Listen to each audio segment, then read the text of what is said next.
A new report came out, and turns out Kansas got some money. They're the richest team in the Big 12. Why this puts them in a very favorable position moving forward, and why maybe you might not feel like that's been the case so far over the last, I don't know, 365 days or something like that. Maybe even more recent than that. We get into Kansas being money bags.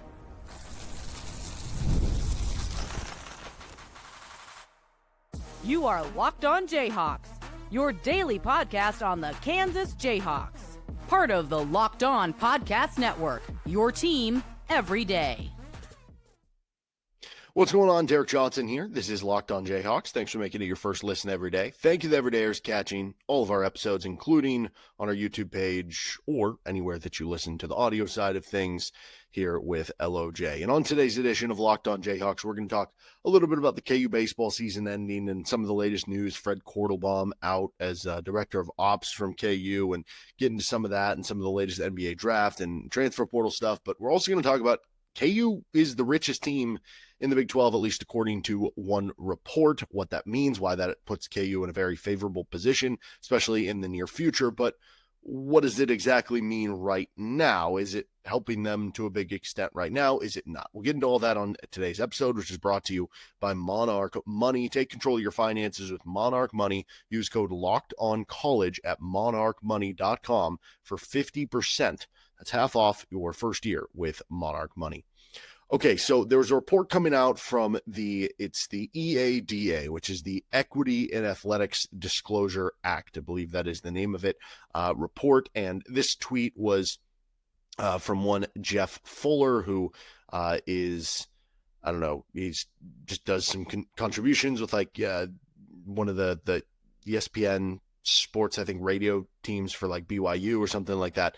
And he was basically just reporting the info, but I believe that stuff is kind of public, I believe. Anyway, here's the tweet. If you're watching on YouTube, if not, we'll talk about it and mention what's happening. He tweeted out that the new Big 12 schools EADA grand total revenue figures for the fiscal year of 2024 in millions. And then it has in parentheses what it was in 2023. So Kansas tops the list of Big 12 schools. The grand total revenue was $215 million for 2024. That is about a $9 million increase from the previous year in the 2023 fiscal year.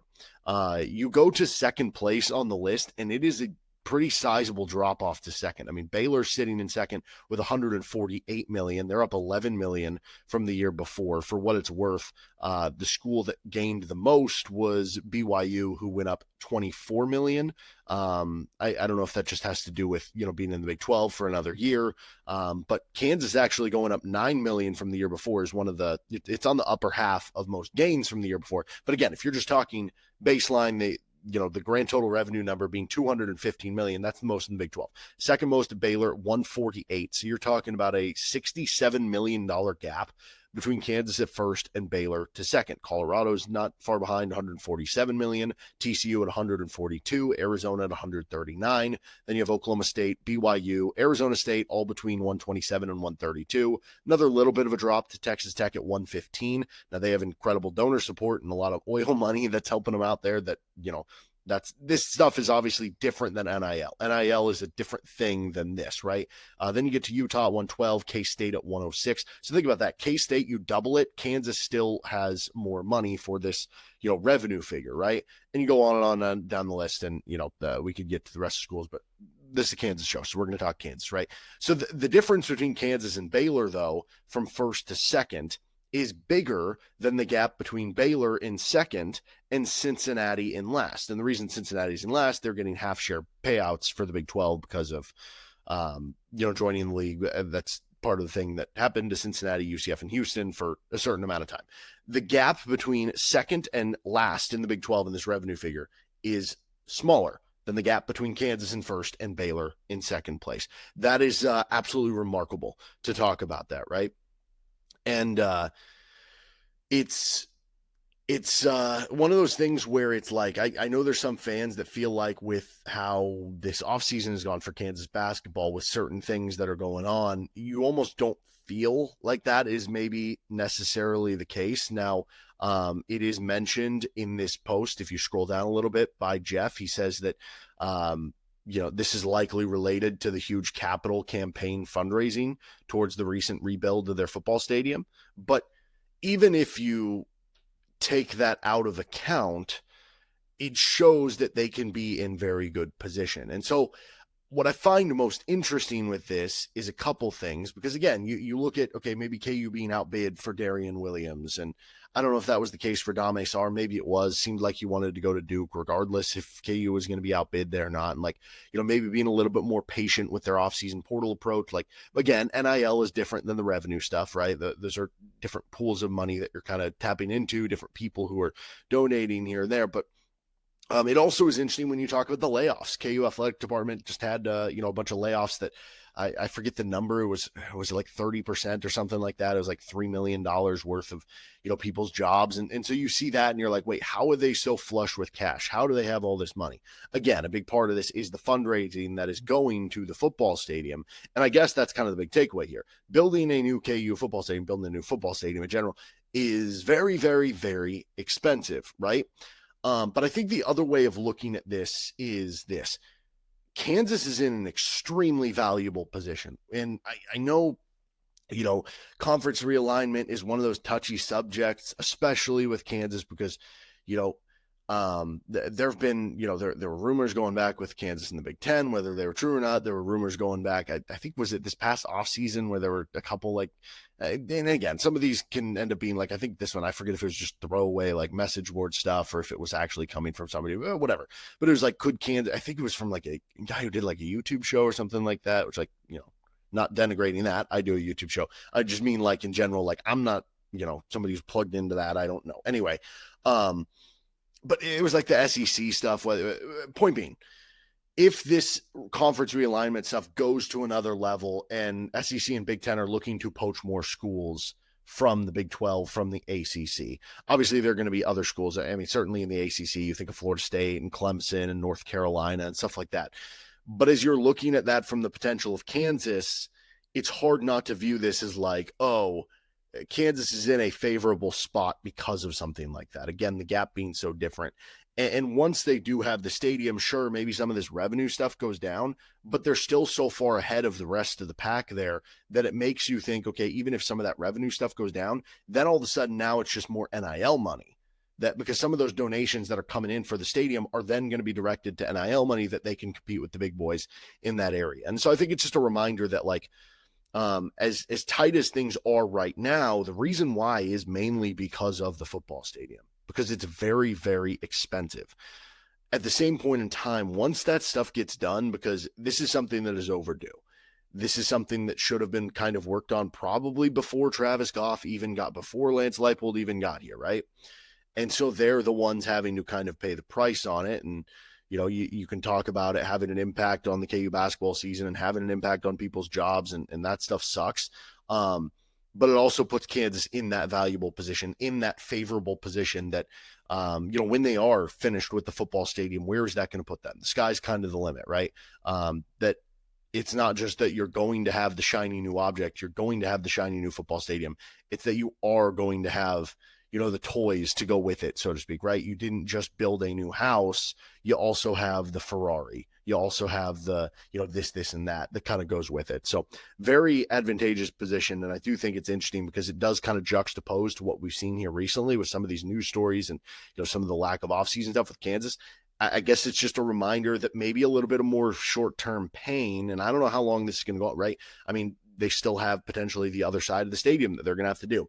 Is this something where this is going to eat into Kansas's ability to do other things for 3 years down the road? Is it something where it's going to be, okay, a year or two more, or this will be the last big offseason of it, and then the other stuff will be more doable, and then they're going to soar from there? That I don't entirely know, but, whether it's a short-term 5-year thing, a 1-year thing, a 3-year thing, or whatever, once they do get out at the other end of the tunnel here, Kansas is going to be in a very advantageous position. All right, KU baseball season came to an end with the NCAA tournament. Crummy week, but an unbelievable season. Let's discuss next. This episode of Locked on Jayhawks is brought to you by Monarch Money. Ever check your bank account and wonder, where'd all my money go? Between dining out, online shopping, and entertainment, it's easy to lose track. That's where Monarch Money comes in, your personal CFO giving you full visibility and control over your finances. Monarch Money isn't just a budgeting app. It's a complete financial command center. You can track all your accounts, investments, and spending in one place. So you stop just managing your money and start building wealth. It has all-in-one convenience where instead of juggling multiple apps, you can use Monarch to check your finances, track your spending, and even plan long-term goals. Take control of your finances with Monarch Money. Use code LOCKEDONCollege at monarchmoney.com for 50% off your first year. That's monarchmoney.com, code LOCKEDONCollege for half off your first year with Monarch Money. Thanks for joining us on this episode of Locked On Jayhawks. So the KU baseball season unfortunately came to an end this past weekend. They lost their first 2 NCAA tournament games. It was unfortunate that they didn't at least get that one win under their belt. You go back to the previous time they were in the tournament in 2014, they did get a win under their belt. So it's not like you have to say, okay, they haven't won a tournament game in, a couple, whatever. They actually won their first game. I think they were playing like a ranked team and then ended up losing the next 2 after that. But point being, the Creighton game was kind of a back and forth early game, and then it felt like maybe Dominic Vagley was kept in maybe a little bit too long, but you understood it, at least I did, from Fitzgerald, because it was like, what's been the one thing with Kansas this year? It's that they have these 2 frontline guys in Vagley and Cooper Moore, who at times have been have had some volatile outings, and then at other times have been dominant, and the other teams haven't been able to hit them. Unfortunately, this is one of those more volatile, really, weeks for Vagley and Moore, although both of them kind of battled through a little bit. The 6th inning got ugly on Vagley, but they were both able to get out of some jams here and there. But overall, the bullpen has been a little bit more shaky for KU baseball this year, or it was, I guess, this season. So you understood Dan Fitzgerald going with his horse. You're going to ride the ones that brung you there, right? And unfortunately, it didn't work out. And then you get down big after kind of going back and forth. Obviously, the bats weren't there to they were early, but they kind of faded as the game went on with Creighton. You lose 11-4. And then the next game, that's the one that's the real kind of disappointment, because you lose 4-3 to North Dakota State, a game that you never led in. You only led for one of the 18 innings you played this week. And North Dakota State was, I think 20-33 coming into the games. That was certainly disappointing that was the case. And again, Cooper Moore didn't have his best stuff. He battled through as best he could, got out of a couple jams, but that was something where it was like, okay, KU doesn't have like a ton of pitching depth. So a lot of times the starters can be awesome, but if they're not, it's going to be trouble for KU. And unfortunately, this was just one of those weeks where just wasn't happening for the pitchers. And obviously it wasn't just them. Like, the defense wasn't great for KU. They probably made too many mistakes to, win games and make noise in the NCAA tournament. The top of the order certainly struggled for KU as well. I mean, you go back to the first game against Creighton, and you're talking, Ballinger and Osoria each had a hit. And then Hauge was 0 for 4, Council was 0 for 3. Those are the top 4 in your lineup. So collectively, that's 2 for 14 from the top 4 in your lineup in the Creighton game. And then you go to the North Dakota State game, and Hauge got hot. He had 2 hits. Council had 1. But Ballinger and Osoria end up 0 for 9 combined. So you total it up, and you end up 3 for 17. So what does that put you at? 5 for 31 in the top 4 of your order. So if your starting pitching isn't on its A game, and your defense isn't on its A game, and then the top of your order is only going 5 of 31, what's the average here? Let's see, plug this into a calculator. That's hitting 161. You're not going to win games. You're just not. And so baseball is kind of a fickle sport where it's like, it is at least double elimination here in the tournament, but it is a very fickle sport where it's like on any given day, anybody can beat someone. I mean, unless you're the Colorado Rockies, then you can't really beat anybody. But like, even then you go, and obviously Major League Baseball different than college baseball, but I guess point being, like, sometimes there's randomness to baseball, and sometimes you have unfortunate cold and hot streaks at, different times. And it just felt like nothing really, they couldn't really gather momentum in this one. So crummy week, and it certainly wasn't the showing that I think was indicative of the team all season. And I certainly think was disappointing to the regular season they produced, right? But at the end of the day, it's one of those things where it's like, yeah, the ending sucked, but the ride was awesome. They go 43-17. That tied the second most wins in school history. It was their first NCAA tournament appearance since 2014. They set a school record for home runs in a season and most conference wins in a season. The thing that really sucks is going back to the fact that if West Virginia would have played those two other games against Oklahoma State, if they go 0-2 or 1-1, Kansas would have won a Big 12 title, and you would have had that to hang your hat on as well. You could have said we were Big 12 champions, which for a school like Kansas would be a very, very big deal, right? So that is unfortunate that you don't get that. But in my heart, they were Big 12 champions, so that is what it is. But it's one of those things where they have gotten better each and every year in the Dan Fitzgerald era. You go back to year one, and you're kind of getting your toes wet, toe in the pool, whatever you want to say, so to speak, and you're showing you're more competitive, you're showing some good things. And then last year you win 31 games, you get to 500 in conference play, which the 31 wins at that point were the most since 2019. And then this year you break out even more. Now the big key for Kansas is going to be keeping Dan Fitzgerald around. I know there were some rumors, and whether it was him having interest or them having interest in him or a little bit of both, who knows? But you can understand it's an SEC job, which is very big from the baseball perspective. But the Mississippi State had some interest in him. Now, Mississippi State hired the Virginia coach. What is Virginia going to do? And then whoever Virginia hires, what is that school going to do, right? Are they going to have interest in Kansas and Dan Fitzgerald? And especially in this age of rev share, where a big thing with this is going to be, okay, how much of the rev share are you giving to football? How much are you giving to basketball? How much are you giving to baseball, right? One school might say, hey, we're not giving any of our rev share to baseball. Another school might say we're giving $1 million of our rev share. Another school might say, hey, we don't even have a football team. We're going to give $4 million to baseball. I don't know. And I don't know what that is for Kansas, if they're giving it all to baseball or to basketball and football, if they're giving up a little bit to, some of the sports like volleyball and soccer and baseball.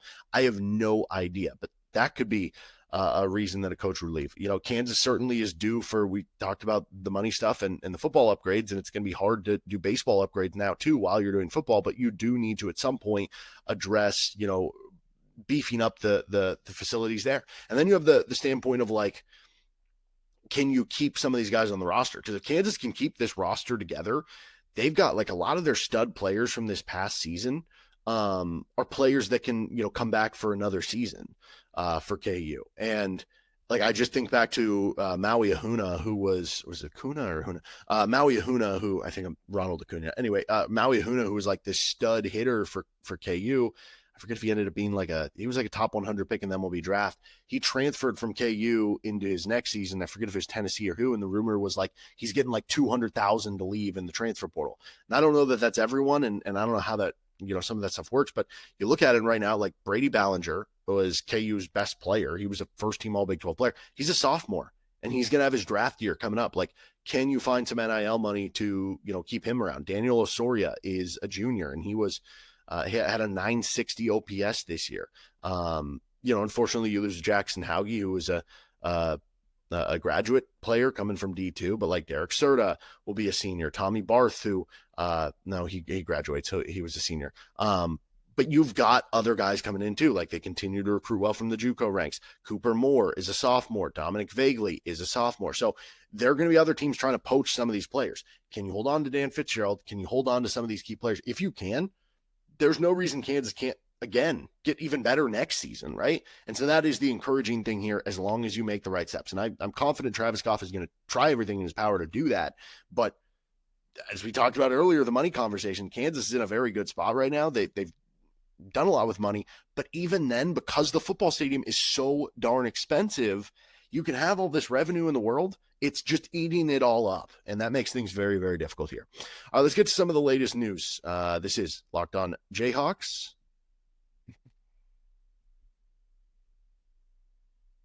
Felt like Ron Burgundy there. Locked On Jayhawks, ? All right, latest news for KU. Fred Kortelbaum, who is the director of ops for KU and like one of the most awesome people you'll meet, super, super positive dude. And I know it's big in like helping to try to keep that culture with KU and stuff like that. So he stepped down from the director of ops role. KU followed it up with an internal hire. Lexi Price got promoted. And so I don't know if that'll be the final change of the staff or anybody else is leaving or what.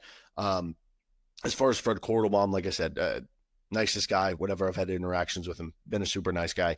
I don't know what he's doing. I don't know if he's getting out of basketball, staying in basketball, whatever. I do know one of his kids, Mason Kordelbaum, who was, he had multiple kids that, good basketball players and stuff, but Mason went and played. He was at Lawrence High, then he goes to Kennesaw State, and then he basically ends up, I forget if it was leukemia or what. It was some sort of like cancer diagnosis, and he's fought through that, and now he's playing another year. I think he's at a D2 level that he's going to play his final year of college basketball this year. So that'll be the cool thing, that like, I'm sure he gets to go see more of his kids' basketball games this year. So really cool for that. And certainly he will be missed around the team and being such kind of a positive dude. Other news around the world of college basketball: Jameer Watkins and RJ Lewis are both staying in the NBA draft. Now, as we've kind of progressed this offseason, it has seemed like Kansas didn't really have interest in either guy. You weren't really hearing a lot of connected dots between either player. And maybe part of that was just that both players were signaling they were going to stay in the NBA draft. Maybe part of it was they just didn't get along with the KU coaches and quick conversations, or that maybe there was some more stuff there that we do or don't know about. Maybe they just didn't think they'd be good fits, whatever. The point being, that is two less options on the board, even though it didn't really seem like Kansas was going to go there. But it's certainly ones that at one point in time we were like, would this make sense to Kansas? And we did deep dives on them, and obviously that didn't end up being the case, right? The other one was LeBaron Philon is returning, and that was a bit of a surprise because he might have been a late first-round pick. He's going to end up going back to Alabama, which, I mean, first of all, makes Alabama a much better team. But it's interesting from a couple lights. One, there was some scuttlebutt. I don't know how true anything ever was, but there was some scuttlebutt that like, oh, could LeBaron Philon come back to school and enter the portal, right? And then at that point, if he would have, you would think Kansas would certainly want to be involved. But the bigger thing, this is, it sucks for KU that they let, I hesitate to say they let him get away, because I don't know how much of him basically signing with KU, getting out of his national letter of intent, going to Alabama, like how much of that was on KU? Because even though you could say, okay, if you don't bring on this portal player and this portal player, he doesn't leave, it's not like they were bringing in point guards. You know what I mean? Like they were bringing in Storr and Ryland Griffin and stuff. And maybe honestly, in another world, like if Riley Kugel never commit, because the Riley Kugel thing, unfortunately for KU, probably made it more likely that LeBaron Philon would leave, because he was like, okay, well, that guy's going to take up guard minutes, even if he's more of a 2-3 than he is, I'm more of a point guard type. And obviously Kugel ended up just never coming to KU. It just didn't work out. It just couldn't connect the dots. I do wonder, like, if that commitment never happens, because obviously he never played at KU anyway, does Philon stay at KU? You know what I mean? I don't know. Maybe he wanted to go somewhere that the avenue to playing time was more to begin with, which sounds silly anyway, because it's like, oh, Kansas was a 7 seed and Alabama was one of the best teams in the country this season. It's like, wait, why was he able to get more playing time at Alabama than he would have been able to at Kansas? And then it's like, oh, well, Bill Self was going to play DeJuan Harris, so it almost hurts even more that you didn't end up with LeBaron Philon, because you would have, now it's like, oh, you had one season not only where he was really good, this season LeBaron Philon might be like an All-American. You know what I mean? And it's like, oh, could you imagine a backcourt of a potential All-American, LeBaron Philon and Darren Peterson? That might be pretty fun. So, yeah, the offseason hits just keep on coming, man. All right, that'll do it for this episode of Locked On Jayhawks. You can find our show anywhere you get your podcast, including on our YouTube page, where you can like and subscribe to the show. We'll be back later this week, some more player deep dives, some more offseason talk for KU basketball, maybe even a little KU football. This is LOJ. See you next time.